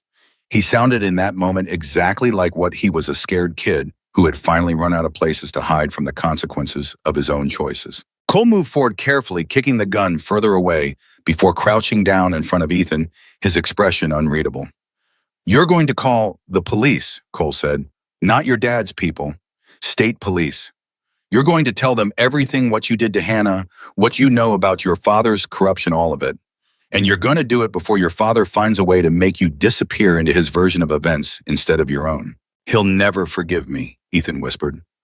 Maybe not, Cole said, but at least you'll finally be telling the truth. The state police arrived 20 minutes later, having already been contacted separately by both Marcus's terrified mother and Big Russ, and Ethan Grayson was taken into custody without incident. His confession beginning that same night in an interview room 40 miles outside Raven Hollow, deliberately chosen to be beyond his father's immediate reach. Word of the incident reached Victor within the hour, and something inside him, some final desperate hope that this could still be controlled, still be buried, still be spun into a version of events that protected his family and his kingdom, finally shattered completely. He arrived at the state police station just past midnight, demanding to see his son, his voice carrying the same commanding authority that had worked for 20 years in Raven Hollow, but meant absolutely nothing to officers who had no history with him, no debts, owed no fear of his influence. Your son has requested an attorney and has begun cooperating with our investigation, the desk sergeant told him flatly. You're welcome to wait, but you won't be permitted to speak with him alone. I am the sheriff of Raven Hollow County, Victor said, his voice rising with barely controlled fury. I'm aware, the sergeant said, unmoved. That's actually part of why this case has been transferred to our jurisdiction, sheriff. Given the obvious conflict of interest, Victor stood in that fluorescent-lit waiting room for hours, watching his entire world dissolve piece by piece, understanding with growing horror that his own son had become the instrument of his downfall. Confessing not just to the assault but to years of covered-up harassment, to his father's explicit instructions to lie about his whereabouts, to overheard conversations about the diner fire that corroborated everything Dale Whitfield had already told Patricia on camera. By morning, the story had transformed entirely. What had begun as a local corruption scandal became something far larger and more damning. A sheriff's son in custody confessing to assault and obstruction, implicating his own father in a cover-up that stretched back years. Patricia published the update within hours of confirming it through her contacts, and the story reignited across every platform with even greater intensity than before. Hannah watched the coverage from the clubhouse kitchen, her emotions a tangled knot she couldn't quite untangle, relief, vindication, and something unexpectedly close to pity for the broken boy who had spent 3 years making her life a living nightmare. I never wanted this, she said quietly, watching footage of Ethan being led into the police station in handcuffs. I never wanted him to go to prison. I just wanted him to stop. I know, Linda said, wrapping an arm around her daughter's shoulders. But sometimes stopping someone requires more than just asking nicely, baby. Sometimes it requires the whole truth coming out, even when the truth is ugly for everyone involved. Cole, standing near the doorway with his arms crossed, watched the exchange with quiet understanding. You did the right thing, he said to Hannah. What happens to Ethan now is a consequence of his own choices and his father's choices, not yours. Don't carry guilt for choices that were never yours to make. But Victor Grayson, even with his son in custody and his empire crumbling in real time, wasn't finished fighting. 2 days later, as the county board scheduled an emergency town hall meeting to address the growing crisis engulfing Raven Hollow's government, Victor began working every remaining connection he had, calling in decades of favors and buried debts in a last desperate attempt to control the narrative before it could be permanently written without his input. The town hall was scheduled for Thursday evening at the community center, and word of it spread through Raven Hollow like wildfire, drawing not just local residents, but reporters from across the state, all converging on a town that had spent decades believing itself too small and too insignificant for anyone outside its borders to ever pay attention to. You don't have to go, Cole told Hannah the morning of the meeting, watching her hands shake slightly as she buttoned her jacket. Patricia can present the evidence without you standing up there in front of everyone. No, Hannah said, her voice steadier than her hands. I need to be there. I've spent 3 years letting other people control what happens to me. I'm not going to hide during the one moment that actually matters. Linda squeezed her daughter's hand. Whatever happens in there, I'm proud of you, no matter what. The community center was packed. By the time they arrived, chairs filled well past capacity, people standing along the walls and spilling out into the parking lot, where speakers had been hastily set up to broadcast the meeting to the overflow crowd. Hannah felt every eye in the room turn toward her as she walked in, and for a moment the old instinct to disappear, to make herself small and invisible, threatened to overwhelm her entirely. Cole's hand settled briefly on her shoulder, steady and grounding. You're not alone in this room, he said quietly. Remember that. Victor Grayson sat at the front of the room alongside the county board members, his composure carefully reconstructed for public consumption, though the tightness around his eyes betrayed the strain of a man fighting for his very survival. When the meeting began, he wasted no time seizing the narrative. I understand there's been a great deal of misinformation circulating about my family and my department. He said, his voice carrying the same practiced authority that had controlled this town for 20 years. I want to address these accusations directly and honestly. My son made a terrible mistake, and he will face the consequences of that mistake through the legal system as he should.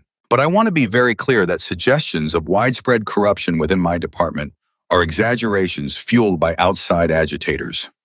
His eyes flicked briefly pointedly toward Cole and the small cluster of Hell's Angels members standing near the back of the room, who have no real stake in this community and no real understanding of the good work this department has done for 2 decades. Murmurs rippled through the crowd, some supportive nods from longtime residents who had known Victor for years, some skeptical frowns from those who'd read Patricia's reporting and weren't so easily swayed by practice rhetoric. That biker showed up here 2 weeks ago, Victor continued, gesturing toward Cole, and within days my family's name was being dragged through the mud on the internet by people with no journalistic credentials, no fact-checking process, just a vendetta against law enforcement dressed up as concern for a troubled young woman who frankly has a documented history of, "That's a lie." Hannah's voice rang out clearly through the room before she'd even fully decided to speak, cutting through Victor's carefully constructed narrative with a force that surprised even her.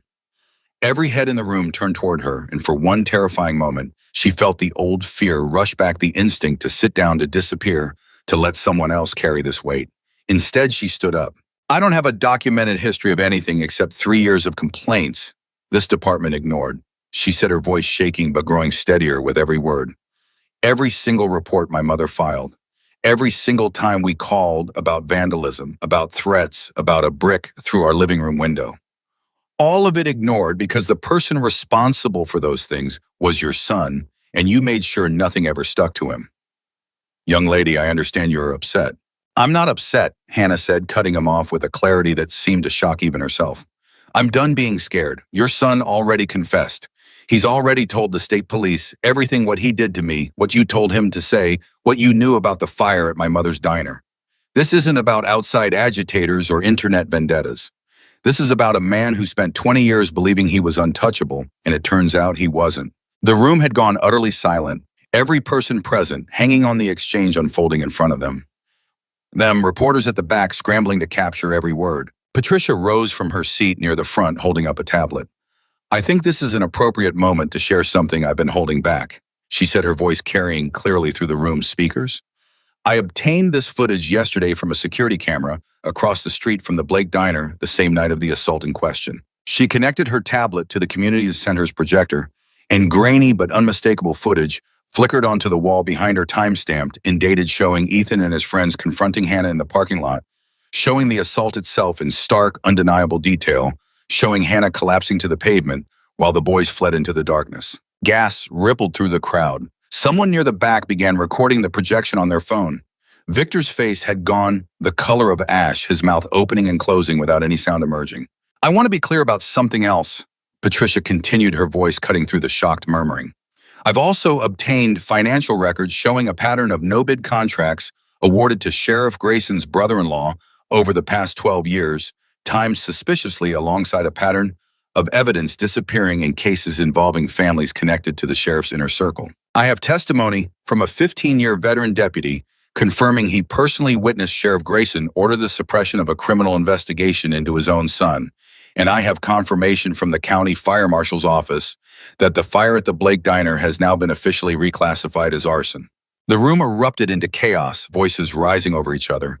Some shouting questions, some shouting accusations, the carefully controlled order of the town hall dissolving into something closer to a courtroom drama, playing out in real time in front of an audience that had spent decades trusting a man who had betrayed that trust at every possible turn. Victor shot to his feet, his composure completely gone, now his voice rising to a near shout to be heard over the crowd. "This is a coordinated attack on this department, orchestrated by outside criminals who don't understand how this town works." "How this town works?" Hannah repeated, her voice somehow carrying over the chaos. is that people like you get to hurt people like me for years and nobody does anything because everyone's too scared of what happens if they speak up. I'm done being scared, Sheriff Grayson. And judging by this room, I think a lot of other people are done being scared too. A voice near the front of the room called out unexpectedly, an older woman, Hannah vaguely recognized as a longtime resident who ran the town's small hardware store. My nephew reported vandalism to your department 3 years ago, involving your son's friends. Nothing ever happened with that report either. Another voice rose from the crowd, a man Hannah didn't recognize at all. My daughter was harassed by that same group of boys. We were told there wasn't enough evidence to pursue anything. One by one, voices began rising from different corners of the packed room, each one a small crack in the wall of silence. Victor Grayson had spent 20 years constructing, each one a story that had been buried, dismissed, or ignored because speaking up against the Grayson family had always seemed more dangerous than staying quiet. Victor stood at the front of the room, surrounded by rising voices that no longer feared him, his kingdom collapsing in real time in front of cameras that would broadcast this moment to the entire country by morning. That was when Deputy Riggins, the same deputy Cole had caught trying to break into the diner's back office weeks earlier, stood up from where he'd been sitting quietly near the exit, his face pale but his voice steady. "I have something to say," Riggins announced, and the room's chaos slowly quieted, sensing that something significant was about to happen. "Sheriff Grayson ordered me and another deputy to break into the Blake Diner's office 3 weeks ago, looking for records that might connect his family to the vandalism and fire investigations. I did it because I was scared of losing my job if I refused. I'm not scared anymore. I'm done." Victor's face contorted with fury and disbelief. "You're lying," he snapped. "This is exactly the coordinated smear campaign I've been warning about. I have a text message from you confirming the instruction," Riggins said, holding up his phone with visibly trembling hands. "I saved it because some part of me knew this day might come." The room fell into stunned silence, broken only by the click of camera shutters and the low murmur of reporters already drafting the headlines that would define this story for the rest of the country by morning. Victor Grayson looked around the room at the faces of people he'd controlled and intimidated for 2 decades, at the reporters capturing his downfall in real time, at the girl standing near the front who had refused to disappear no matter how hard he tried to make her, and something inside him, some final desperate reservoir of self-preservation, snapped entirely. "You have no idea what you've done," he said, his voice low and dangerous, directed at Hannah, with a venom that made Cole immediately step forward, positioning himself protectively at her side. "This town belongs to my family. It has for 20 years. You think a bunch of criminals on motorcycles and a washed-up reporter are going to change that? It's not us who changed anything," Cole said quietly. "It's you. Everything that's happening right now is happening because of choices you made, not choices we made for you." Victor's eyes were wild now, his composure gone, completely replaced by something raw and dangerous that made several people in the front rows instinctively push their chairs back. "You think this is over? You think exposing me changes anything? I still know this county. I still know things about people in this room that would end careers, end marriages, end lives if I chose to release them. Is that a threat, Sheriff?"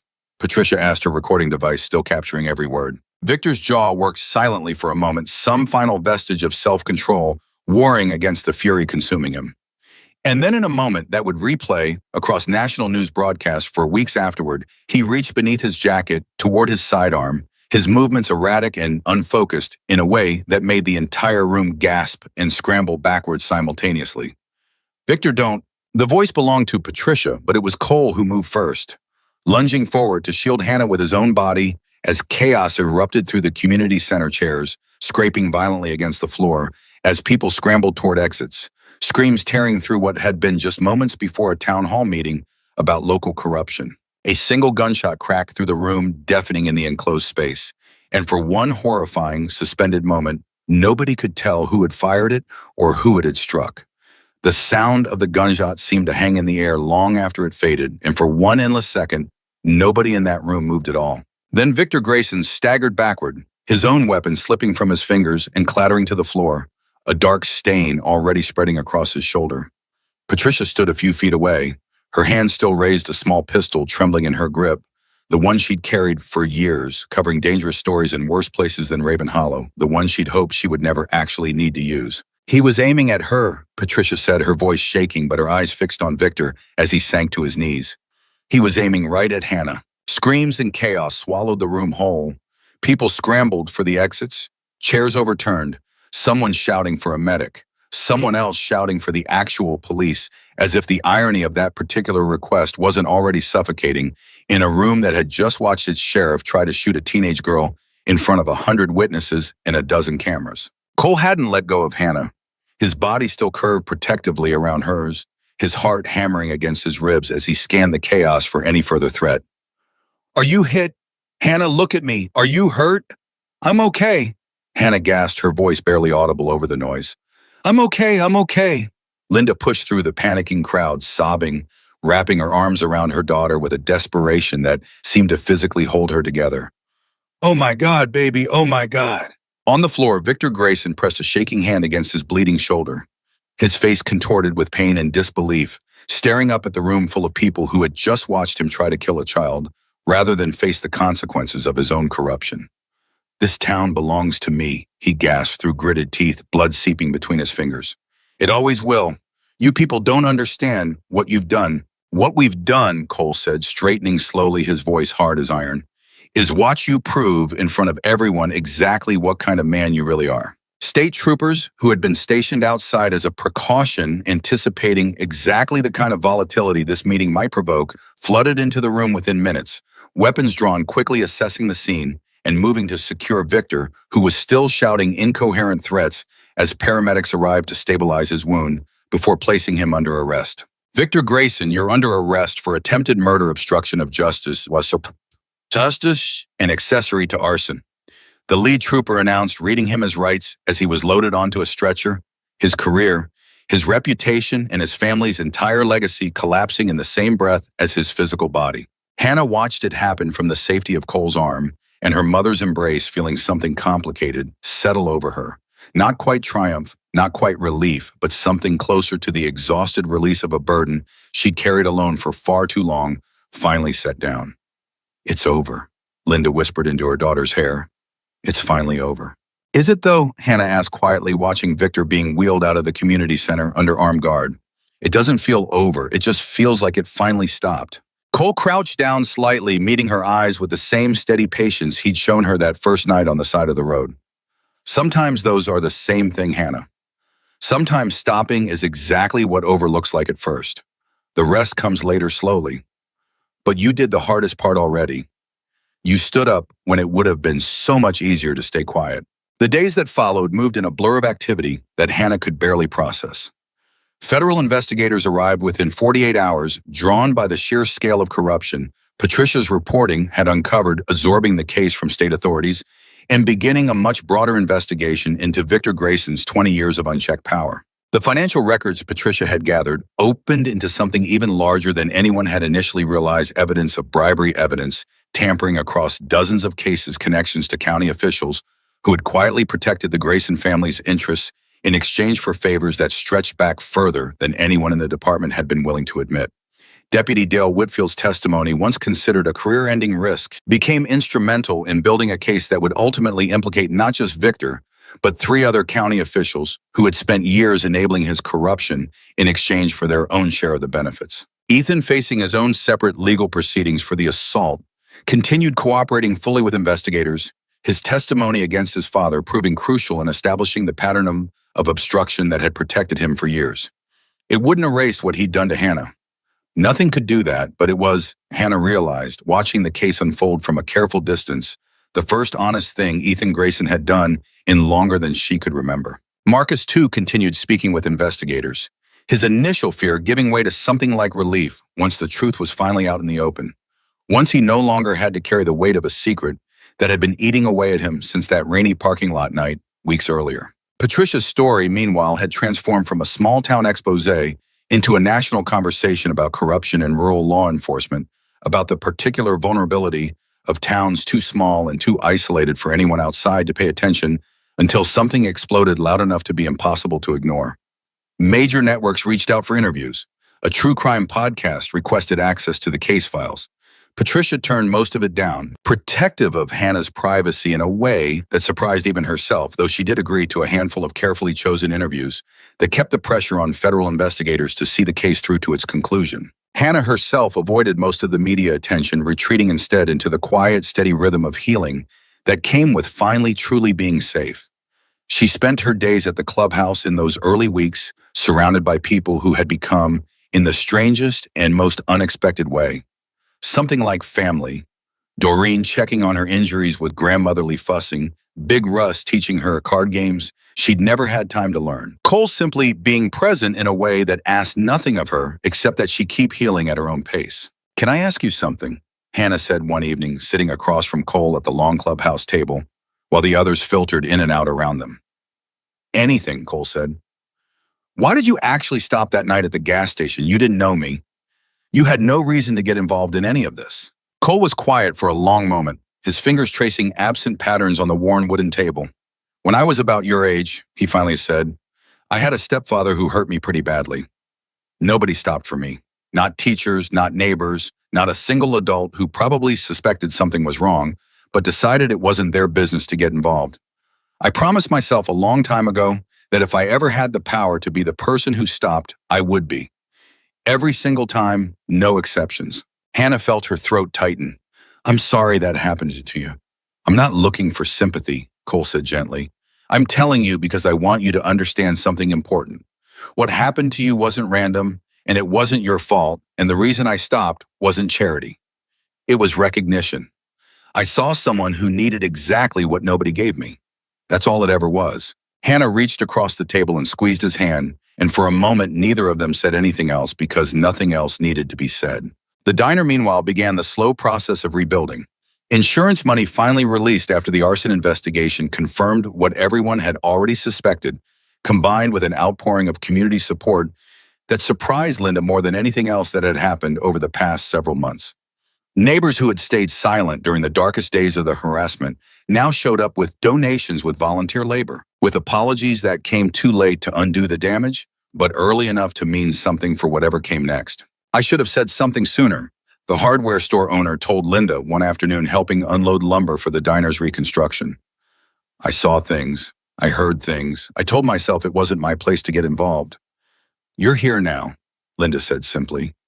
"That counts for something." Slowly, painstakingly, the diner rose from its ashes over the following months, rebuilt not just with wood and drywall, but with something intangible that Linda would later describe as an entirely different feeling than the place had ever held before, a sense of community that had been buried under decades of fear finally allowed to surface. 2 months after the town hall confrontation, federal prosecutors formally charged Victor Grayson with attempted murder, obstruction of justice, witness intimidation, and a litany of corruption charges that would ultimately keep him facing trial for years to come. His shoulder healed enough for him to stand for arraignment, though the man who appeared in that courtroom bore little resemblance to the commanding sheriff who had ruled Raven Hollow for 2 decades, smaller, somehow diminished, stripped of the authority that had always been the true source of his power. Hannah attended the arraignment sitting in the gallery beside her mother and Cole, watching Victor Grayson enter a plea of not guilty despite overwhelming evidence, watching him refuse even now, even facing the full weight of federal charges, to acknowledge what he'd done to her or to the countless other families his corruption had quietly harmed over the years. "He's never going to admit it," Hannah said quietly as they left the courthouse. "Not really, not the way that actually means something." "Maybe not," Cole said, "but you don't need his admission to know the truth. You already know it. So does everyone who watched that footage, who read Patricia's reporting, who heard those other voices standing up in that town hall meeting. His admission was never going to be the thing that gave you peace, Hannah. You already found that on your own." She thought about that for a long time afterward. The idea that peace wasn't something Victor Grayson could give her or withhold from her, that it had never actually belonged to him at all, that it was something she'd been slowly, painfully building for herself since the moment she'd chosen to whisper Ethan's name into the rain outside a gas station weeks ago. The reopening of the diner became something of an event in Raven Hollow, word spreading quickly through a town still processing the seismic shift that had upended 2 decades of assumed order. Linda had worried nobody would come, that the association with scandal and violence might scare away the customers who had once filled her booths, but instead the opposite proved true. The diner was packed from the moment the doors opened, filled not just with longtime regulars, but with strangers who had followed the story online, who wanted to see for themselves the small business that had become almost accidentally a symbol of resistance against corruption that had gone unchecked for far too long. Hannah worked the counter that day just as she had for years before everything changed. Except now, something fundamental was different in the way people looked at her. Gone was the careful avoidance, the studied indifference that had defined her presence in this town for 3 years. In its place was something that looked almost like respect, mixed with the particular curiosity small towns reserve for people who had unexpectedly become part of a story bigger than themselves. "You're the girl from the news," a woman said, approaching the counter with 2 young children in tow. The one who stood up to the sheriff. "I guess I am," Hannah said, feeling a flush of something unfamiliar rise in her chest, not quite pride, but adjacent to it. "My daughter's about your age," the woman continued, glancing down at one of the children beside her. "She's dealing with something similar at her school. Not this bad, but similar. I showed her your interview. I wanted her to see that speaking up actually matters, that it can actually change something." Hannah felt her throat tighten unexpectedly. "Tell her it's scary," she said quietly. "Tell her it doesn't feel brave while you're doing it. It just feels terrifying, and it's okay if it feels terrifying because you can still do it anyway." The woman nodded, tears glistening briefly in her eyes before she thanked Hannah and moved toward an open booth, and Hannah stood there for a moment, processing the strange, unexpected weight of what had just happened. The realization that her worst experience, the thing that had nearly broken her completely, had somehow become something that might help another scared kid somewhere find the courage to speak up too. Cole watched the exchange from near the door, a small, proud smile tugging at the corner of his mouth that he didn't bother hiding when Hannah caught his eye. "You okay?" he asked as she passed by with a tray of coffee refills. "I think so," Hannah said, and for the first time in longer than she could remember, she actually meant it. That evening, after the diner had closed and the last of the celebratory crowd had finally dispersed, Hannah sat outside on the diner's newly rebuilt back steps with Cole, the same steps where a dead crow had once been left as a warning, now simply steps again, ordinary and unremarkable in the best possible way. "What happens now?" Hannah asked, looking out at the quiet street, at a town that was slowly and perfectly beginning to heal from decades of silence it hadn't even fully realized it was suffering under. "I mean for you, for the club. Now that this is basically over. We ride on to wherever we're needed next, I suppose," Cole said, though something in his voice suggested he wasn't in any particular hurry to leave Raven Hollow just yet. "But that doesn't mean this ends, Hannah. You've got my number. You've got Doreen's, Big Russ's, everyone's. If you ever need anything, and I mean anything, you call, and someone will be there. That's not an empty promise. That's how this works." "I don't know how to thank you," Hannah said, "for any of it, for stopping that night, for everything since." "You don't need to thank me," Cole said, echoing words Doreen had spoken to her weeks earlier, words that felt truer now than they had then. "You did the hard part yourself. I just made sure you didn't have to do it alone." Hannah looked out at the street, at the town that had once felt like a prison, built entirely of silence and fear, and found to her quiet astonishment that it no longer felt that way. It felt for the first time in 3 years like somewhere she might actually choose to stay, not because she had no other options, but because this place, flawed and healing and imperfect as it was, had finally become somewhere worth fighting for. "You stood up when nobody else would," Cole said quietly, echoing the words he would say to her many more times over the years, that followed words that would become something like a mantra for the person she was determined to become. "That's enough, Hannah. That's more than enough.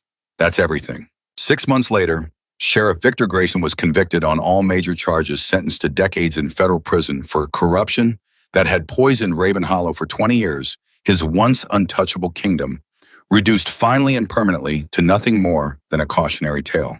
Ethan's sentence separately for the assault began a path toward accountability that would take years to fully walk. His cooperation with investigators, the first genuine step in becoming someone entirely different from the boy who had once believed consequences were something that only happened to other people. Hannah Blake graduated high school the following spring, standing at a podium in front of a town that had once tried to erase her, delivering a graduation speech about resilience and truth that left barely a dry eye in the auditorium. She spoke of silence and the cost of silence and the particular courage it takes to break it, even when your voice shakes, even when you're terrified, even when everyone around you seems determined to convince you that staying quiet is safer than telling the truth. She spoke, too, of a stranger on a motorcycle who had knelt beside her in the rain and asked a single question that changed the entire course of her life, not because the question itself was extraordinary, but because for the first time in 3 years, someone had actually stayed to hear the answer. Raven Hollow was never the same town it had been before that rainy night on Route 9. It became instead something better, imperfect, still healing, still but no longer willing to look away from the things that needed to be seen.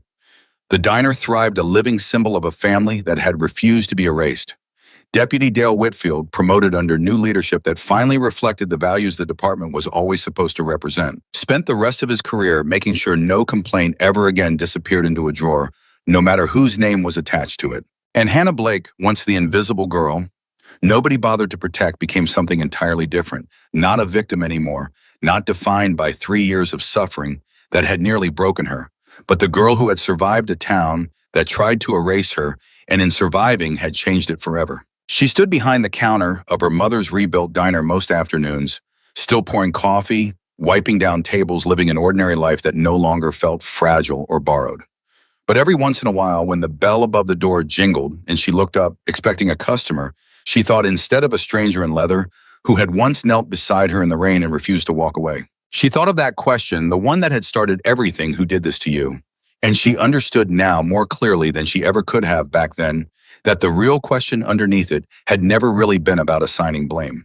It had been about refusing finally and completely to let her suffer in silence any longer. That question had saved her life. And in the years that followed, whenever she found herself doubting whether one voice could ever truly matter against an entire system built to protect the powerful, she remembered. Raven Hollow remembered the town that had finally found the courage to speak and knew without a single shadow of doubt that it always could.